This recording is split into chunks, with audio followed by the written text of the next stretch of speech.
Hi, I'm Kevin Murray speaking to you from Naarm, Melbourne, the land of the Wurundjeri people, and I pay my respects to their elders past and present, and to the ancestors and elders of the lands where you come from. We're just coming into spring now.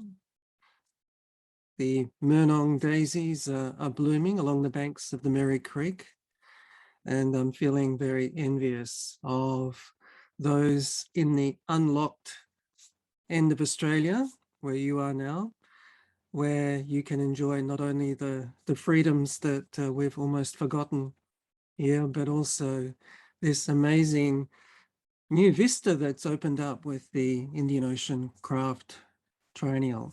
And I am deeply in awe of the way in which everyone has come together in Western Australia to pull energies behind this particular event. In particular, obviously the organisers, Jude, Carola, Maggie, Gerald, Kasim, and many, many, many others. It's something which, as a West Australian originally, having been born there and spent my childhood gazing across at the Indian Ocean, it's something which I can only, I dreamt of and never thought could ever be possible. It was one of these hopes that one might have of a future of Western Australia finding its place, its own place in the world, and dragging the rest of Australia along with it, because there's a lot to learn for us all in something like the Indian Ocean Craft Triennial, and that it's also heralding a new appreciation of the material arts, the way in which we invest objects with stories, and the way in which these stories persist over time and give our world meaning. And certainly there are so many stories attached to the Indian Ocean Craft Triennial. So I'm speaking obviously at a distance from the John Curtin Gallery, so I can't walk through the works as much as I wish I could be teleported there right now. But as somebody who's been involved in the development of, or at least the thinking behind this triennial and other similar kinds of activities, I thought I'd share with you some observations that might help put it into some kind of context.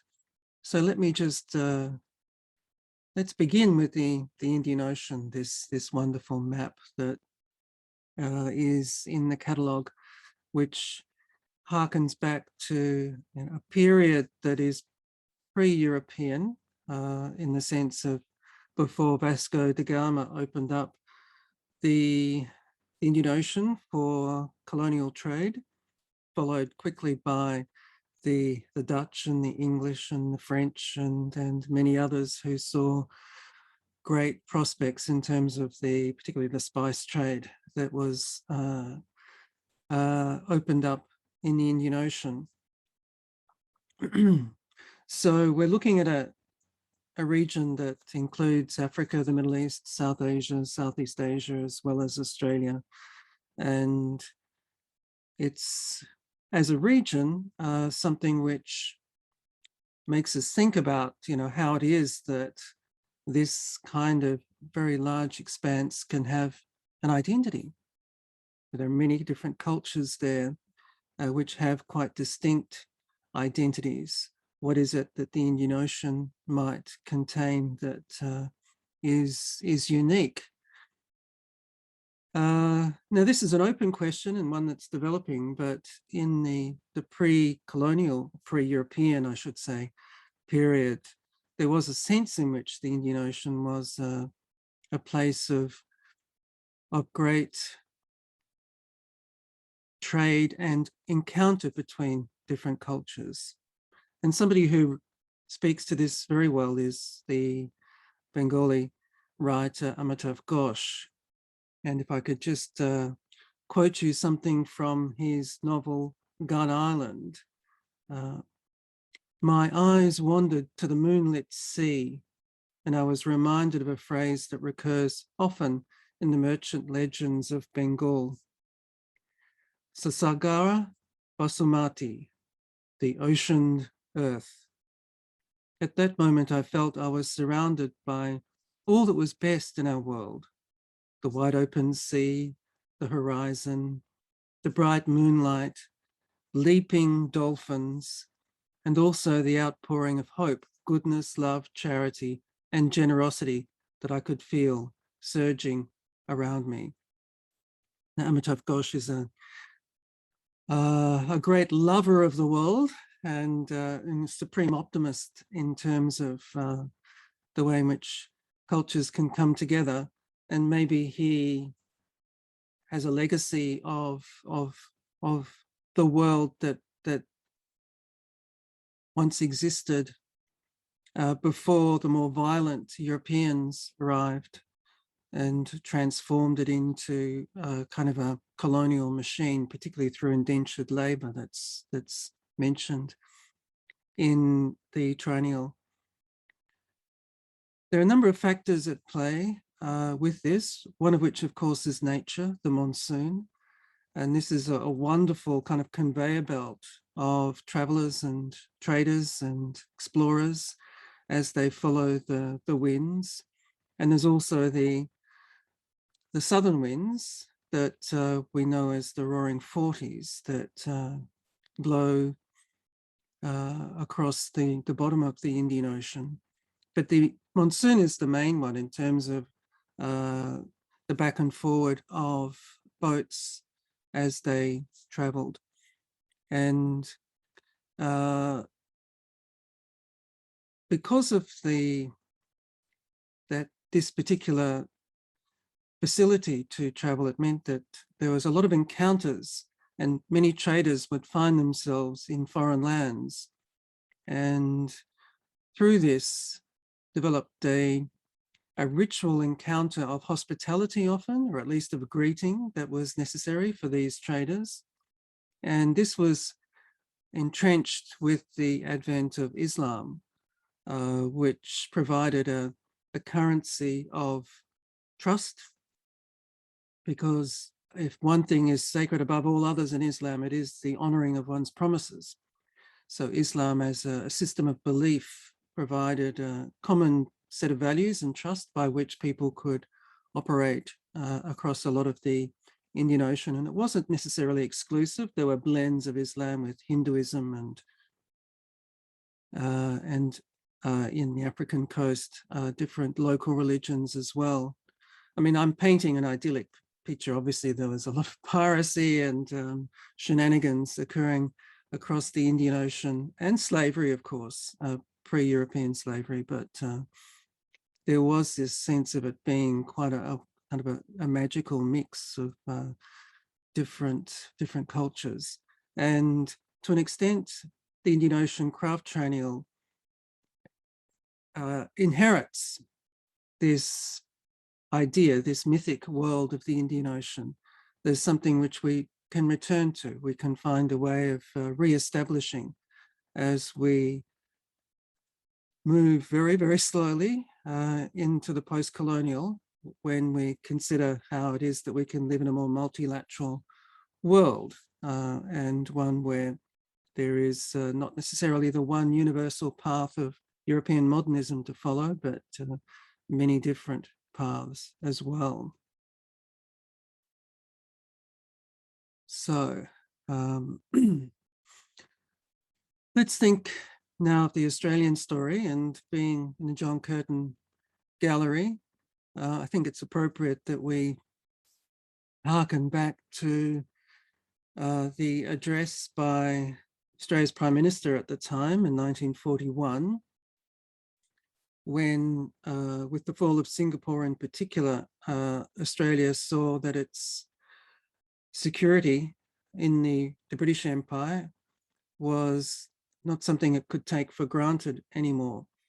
And its position as the last outpost of the British Empire is one which didn't necessarily have a future for it as a nation. And So Curtin heralded Australia looking to the Pacific, particularly to the United States, in terms of an ally, which has obviously been the primary ally for Australia since then and continues to be.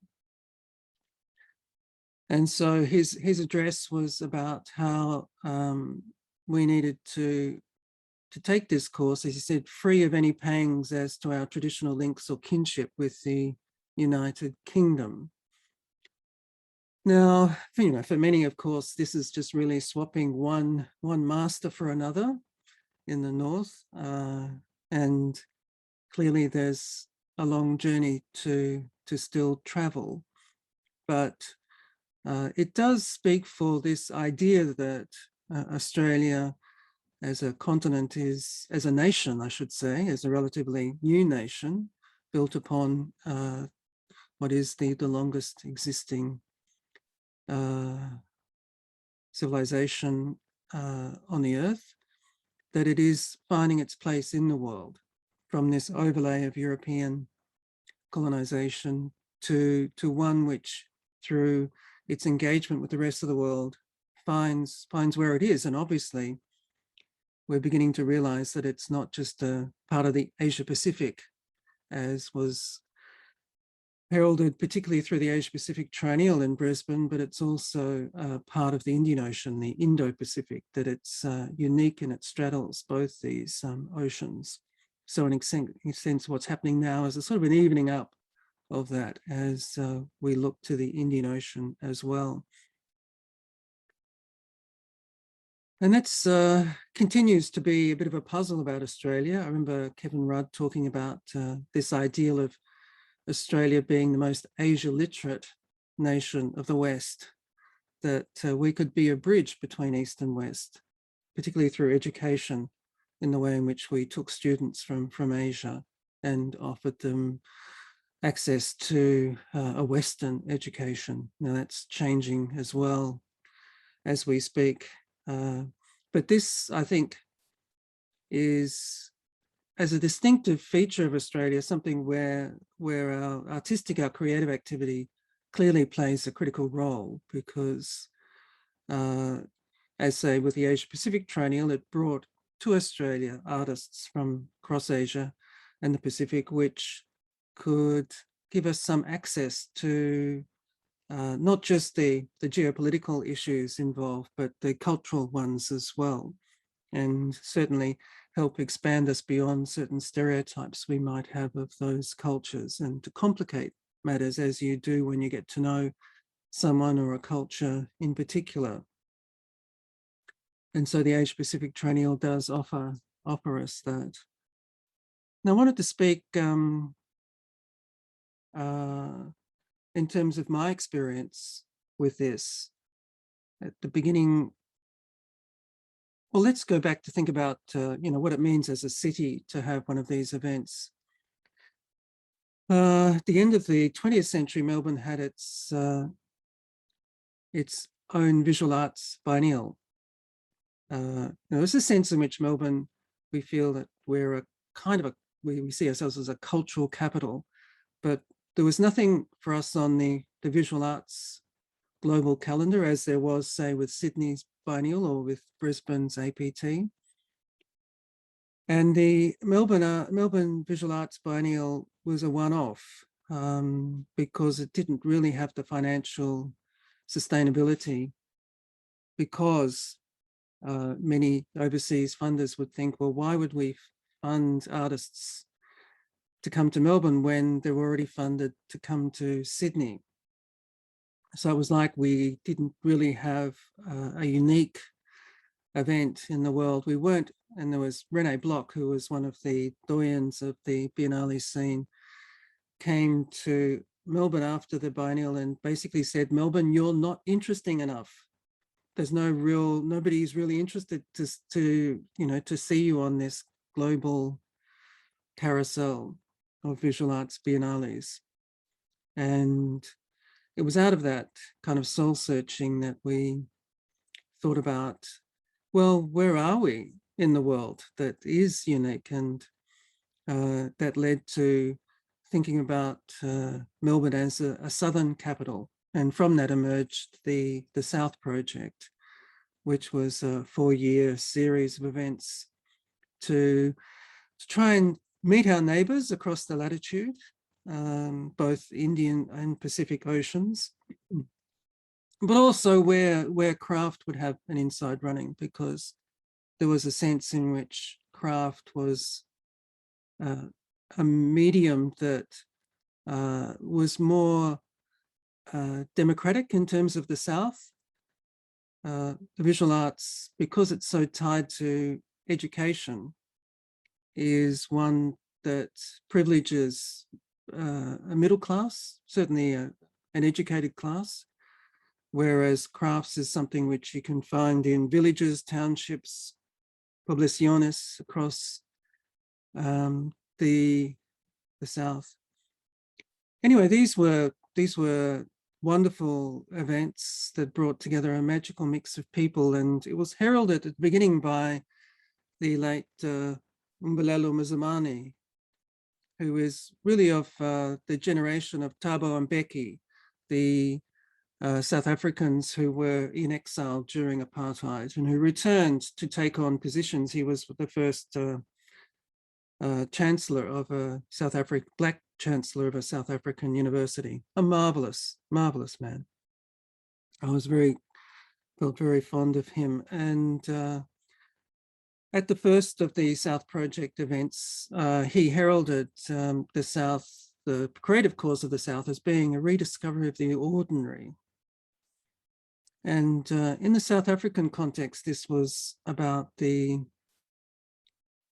desire to go beyond the kind of spectacle of struggle that seemed interminable to something which spoke to people's everyday experiences. And this had resonance, certainly, in a lot of the crafts across the South that would use materials that were of their place, ordinary materials like the telephone wire baskets from South Africa.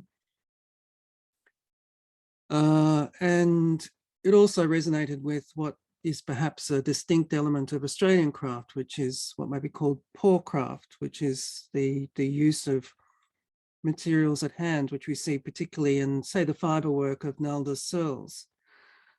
A sort of a humbleness there, which is about giving value to the common, as opposed to the treasures of the North. Anyway, just to cut a long story short, this never really developed in Melbourne as an idea, and I think that's partly because the city is deeply Eurocentric. It sees itself, it has a Paris end of Collins Street, it's, all these Italian restaurants and so on. And, the National Gallery of Victoria has its wonderful winter masterpieces, which is getting the European paintings to Melbourne. There's a sense in which it's proud of its Europeanness, and I don't think it had the courage really to embrace the South. This may change with lockdown, because that's really realigning things in Melbourne, and I was quite hopeful. But the momentum certainly has now travelled west, and now we move to the kind of Garland Project, which featured Western Australia and the Indian Ocean as part of our 10th issue. And that brought together such a remarkable series of stories that some of which, of course, are part of this particular craft triennial as well. But for me, returning, it was quite an eye-opener to feel this energy in the West. And part of it was around, this sense of a welcoming of different cultures. That's partly due to migration, but was also partly due to the increasing awareness of Indigenous cultures, particularly Noongar culture in the southern part of the state. And I felt that there was, something very special happening here, so that this particular issue of the magazine could be built on for the triennial, or could provide some developmental space for the triennial, was very pleasing. And part of it, at least the conceptual base of it, was a gift by Kim Scott, because as I'm sure most of you know, read his novels and understand his significance in, particularly in the southwest of Australia. I came across Kim Scott at a writers' event, and we had some friends in common, and basically I asked him for a word. I said, look, we have this issue of Garland Magazine coming up, and it's the West Australian issue, and it's about the Indian Ocean, and with the issues we want to use the title of an issue to make a point and to change our awareness and change our language. And it was a tricky conversation, because one of the features, particularly of his more recent writing, is the avoidance of any Noongar words, partly because he doesn't necessarily want, I feel anyway, he doesn't want to provide the illusion of authenticity, of understanding the inside of a culture. It's more about the connection between cultures, where Indigenous language isn't necessarily spoken. But he did offer the word kaya, which I'm sure is a very familiar one now in Western Australia, which means, it's kind of ambiguous. It can mean welcome and hello. I notice in the New Perth Stadium, there's a big poem of Kim Scott's about kaya. And this word seemed to really be very appropriate, because it spoke for that encounter across the Indian Ocean between different cultures that occurred, between the Arab, the Indian, the Swahili, the Indonesian, Malay, as well as then the British, French, Dutch, British, as you said, British, yes. And I thought kaya as a kind of a currency, as a word coming from a kind of a Noongar base, was very, very strong and helped ground the concept. And so when Kim Scott agreed to write for the catalogue, I was really thrilled with his story. And it's a story which I think is quite challenging, concerns a common feature of much of his writing, which is your encounter with settler farmers in the southwest, and a negotiation about access to traditional land, traditional sites. And in this case, a farmer who encountered many of the stones that had been used pre-contact. And to cut a long story short, which will do it gross injustice, this is an encounter where there is a question about whether these stones will be returned to a local museum. There was a sense in which that this would help people appreciate the depth of history in this part of the world. And that seemed to be the way in which it was going to be resolved. But in the end, we find that the stone had been returned to its original place, where it would be used as a site for local storytelling, it being placed in situ. And it's that tension between the museum or the gallery and country and land which I think does have a resonance in the triennial, which I hope to explain a bit further. Anyway, so that was terrific. There's some other wonderful essays in the catalogue by Ashraf Jamal, the South African, and Nancy Adejani, talking about some of the history and the cultural context and the artists involved in the triennial. And I certainly encourage you to read that. Now, what I wanted to talk about in this case is a sort of a framework that looks at a feature of cultures across the Indian Ocean that is quite striking, particularly if you've got experiences traveling and encountering these processions. These are, for those of us used to a more routine city life, the processions that we see in the cities and towns across the Indian Ocean are quite miraculous. This is one that I saw in Bangalore. The kind of mostly floral elements with deities and being carried by people for particular occasions, sacred festivals, seem to have enormous investment in terms of energy, time, meaning.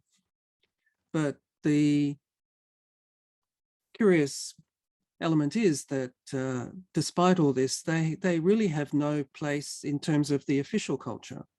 They're not the sort of thing that you find in an art gallery or a museum.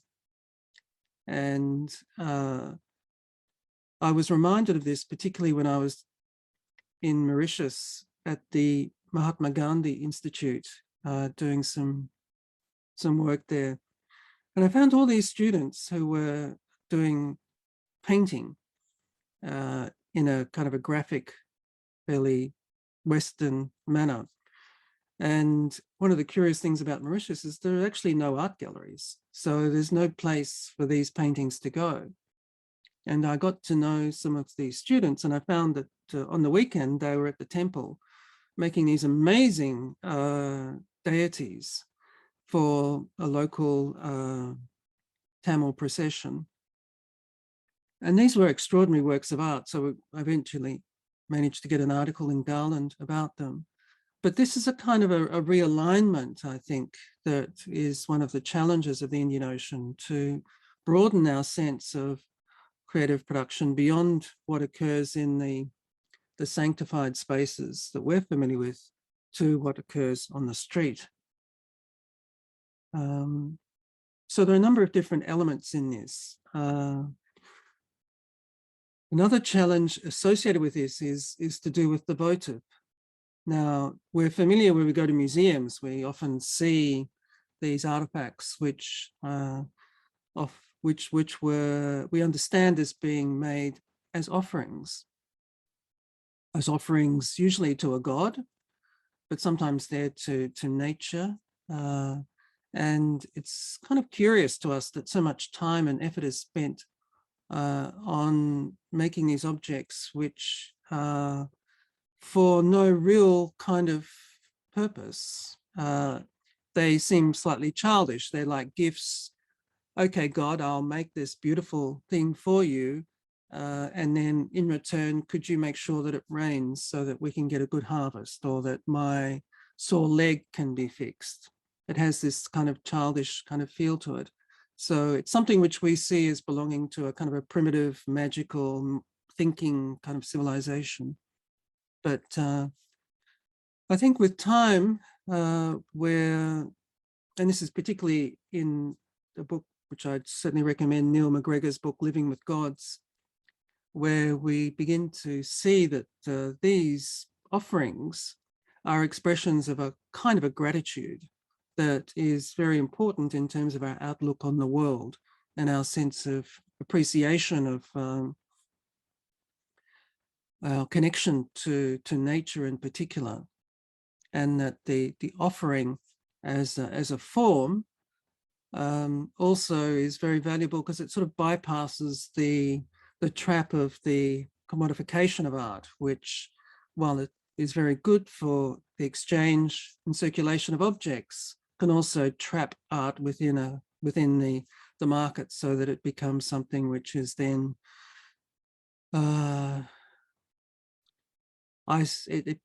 it's then captured by rich collectors and those who can afford the prices that certainly major works can demand. So the offering is something which is given for no monetary purpose, is one that has a certain value and authenticity, which is very appealing these days. And that's one theme which I think comes through, as we'll see, in the works. Now, I'm combining with some works with the Fremantle Art Centre as well, which I think is part of the broader context. And the work by Liz Williamson, the weaver from Sydney, about weaving with eucalyptus dye, I think speaks to a feature of this triennial, which is that while what we see in the galleries are the products of the artists, that they bring with them the story of their development. And we need to kind of imagine and to think about where the works come from. And I think this is the kind of the key of curiosity that is I think, brilliantly conceived theme for this triennial, to be curious about where the works come from. And in the case of Liz Williamson, she has gathered these dyers from across the Indian Ocean who've drawn on local eucalyptus, which of course is one of the great bounties that Australia has given to the region, to dye these threads that she has then woven into this particular form. And I think this is one of the ways in which craft can be a very powerful regional medium, because it has this material basis that can connect people. It has a relationship to land and to country, which we see very evidently in Liz Williamson's epic work. A similar kind of curiosity, I think, has evolved, and this is a work I know there's quite a magnificent installation at the John Curtin Gallery of Chocolatiers by Melissa Cameron. And Melissa Cameron, I think, is a very, very interesting jeweler, and she live streamed the making of this work from her studio. Melissa's always seems to be ahead of the curve in many of the things that she's done. I thought live streaming is a kind of an interesting aspect of the work. It represents the journey of the work in the sense of being able to understand its making before it arrives, and it signifies the process that the work undergoes in order to be able to become an art piece in a gallery. So offering this space for us to be able to appreciate its development is quite a new thing, and I think perhaps matches, given the fact that we don't really have street scenes where we can witness the journey of objects around us. This is a kind of a virtual window into that is now available to us, and it'll be interesting to see if it continues to develop as a space for work. But I think when you see the magnificent and very sobering installation of Chocolatiers, I think it's important it adds value to it and depth to be able to glimpse also the making of it. And another thing which has happened since, I just noticed in the last couple of days, is that Melissa has produced wearable versions of it from the offcuts. And I think that's a really powerful way in which we can also live with the work as well as view it in the gallery. It's going to be quite interesting, actually, what it means, because you're wearing something which signifies this tragic loss of, this ancestral site that was destroyed for short-term capital interest. So what does it mean to wear something like that? I'm presuming that it's as a kind of a prompt to be able to tell the story, so it just doesn't disappear through the flood of news that continues. And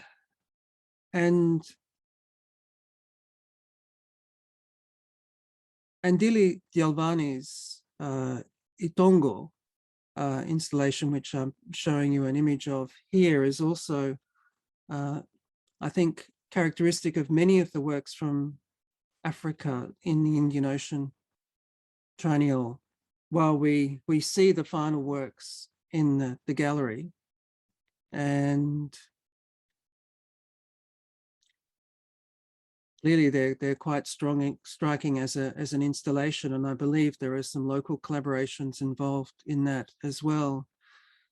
The story of the work also has a backstory, which is the way in which it's involved the community, and Andile is working particularly with his Xhosa villages that he comes from, his culture, his Xhosa culture, and the creation of these ceramic stools, which are there to channel the ancestors in rituals that were reinvented or recovered as part of the process of making this work, is a very sort of powerful undertow. It's a sign that, what the gallery is really the tip of the iceberg, and that, again, through curiosity, that we should learn about the travel of the work, how it got there, and the way in which it involved communities. And hopefully that as being a continuing element of the triennial.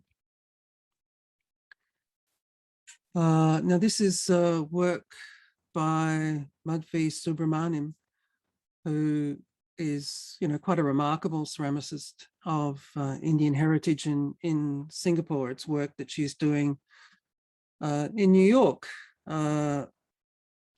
I think this was during lockdown, and she's reinventing the column, otherwise known as Rangoli, which are the beautiful geometric patterns made on the threshold of houses each day.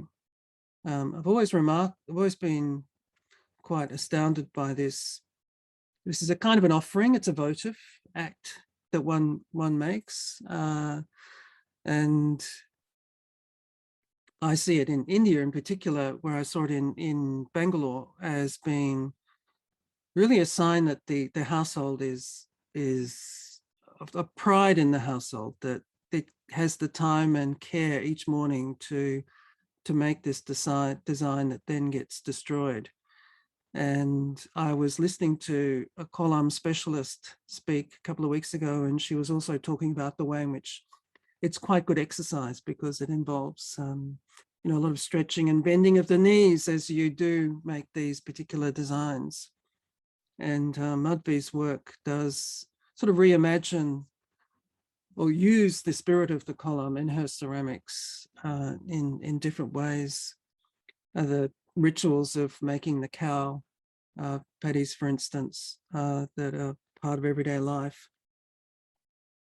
I think Nancy Adejani's essay really talks very well about the circuits of everyday life as part of the kind of key to the triennial, which is very important. So final, just to sort of round things off, I wanted to put this into a kind of a theoretical context. in terms of an understanding of how we perceive the crafts. And there was a project with Art Jewelry Forum a while back, 8 years ago or more, which looked at the way in which craft objects aren't necessarily only seen in the gallery, but they involved a variety of different spaces. They kind of moved between those spaces. They begin at the bench in the case of jewelry, where the maker, the artist, brings materials, their own particular biography, their enjoyment, their pleasure of working. And from that, the work is then produced and moves to the plinth, and the plinth being where it is abstracted, it's decontextualized, and it's something which can be enjoyed in the gallery space. And it has it's given a title, a unique title, as it goes into the catalogue. And some items from the plinth then become collected, and they then go into a drawer, which is a repository of these art objects that have a legacy, a heritage that is part of the understanding of what's significant enough to be preserved. And alongside that, works that are recognized go on to a page. They're printed in a magazine or perhaps even a website where they're spoken about. They're given a context within the field of endeavor, of creative endeavor. What's particular to jewelry as a medium is the fact that it's also something which we see on the body. And the body itself has its own particular interests in terms of, say, gender, sexuality, and so on, attached to these objects.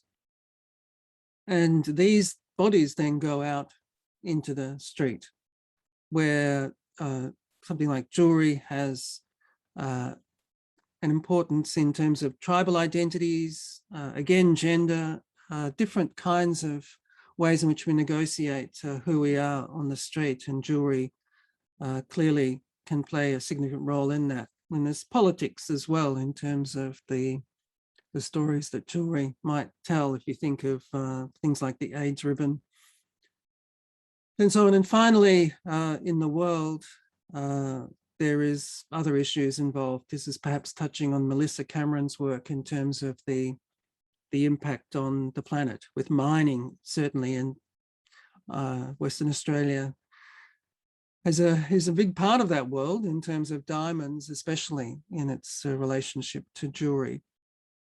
Now, you could do this, I think, with other media in terms of these spaces, say, for instance, in ceramics, although you might include something like the table there, because the use of these objects in everyday rituals of dining are very important. But I think what is key here is this sense that these particular spaces aren't exclusive. There isn't one which is the ultimate space.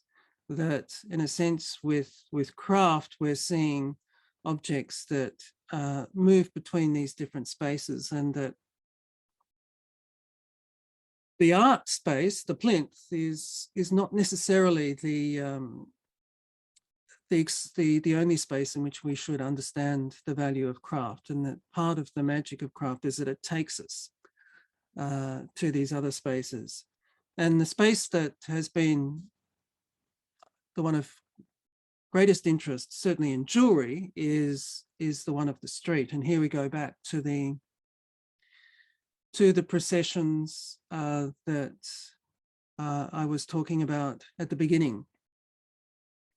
The street is where we encounter strangers, and if we are traveling across the Indian Ocean to the great conurbations of Johannesburg, Mumbai,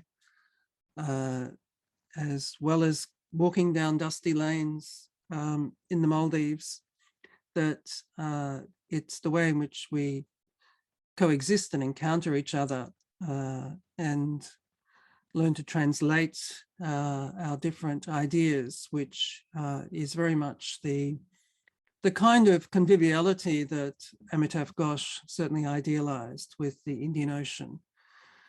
And I think that involves thinking about craft beyond the purely individual artistic, and it's about the embeddedness of craft in communities and religions and festivals that sustain it and connect people to it and make it accessible.